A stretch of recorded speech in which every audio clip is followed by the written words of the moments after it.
আসসালামু আলাইকুম রহমতুল্লাহ বরকাতু। ব্রাহ্মণবাড়িয়া বাঞ্ছারামপুর থানার আইবপুর মধ্যপাড়া সেই ঐতিহাসিক মাঠ থেকে যেখানে প্রতি বছর ফুটবল ম্যাচ আয়োজন করা হয়, ঠিক আগামীকাল উদ্বোধনী ম্যাচ হবে ইনশাআল্লাহ।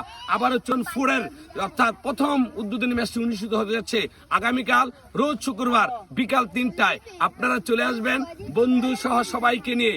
কোথায় আসবেন? ব্রাহ্মণবাড়িয়া বাঞ্ছারামপুর থানার আইবপুর মধ্যপাড়া মাঠে। দেখেন এই ছুটিরা কাজ করতেছে। আজকে মাঠটা কিন্তু আমরা প্রস্তুত করছি। আগের তুলনায় মাঠটা এই সাইডটা বড় হবে এবং সবকিছু একদম ঠিকঠাক আছে ইনশাআল্লাহ। আপনারা সবাই মিলে খেলা দেখতে আসবেন। যেখানে খেলা দেখলে আপনার মনের প্রশান্তি শান্তি লাগে সেখানে আসবেন। সেই দুলাল ভাই থেকে ধরে বাঞ্ছারামপুরের যত ফুটবল টিম আছে অর্থাৎ 2500 নবীনগর, বাঞ্ছারামপুর এবং যতগুলো আশেপাশে যত থানা আছে সবাই আসবেন। কারণ আপনি জানেন এখানে কিন্তু ক্লাবের ভালো ভালো খেলোয়াড়রা খেলে, ঠিক আছে। আর যে দুটি দল খেলা হবে চরমরিচাকান্দি এবং আসাদনগর।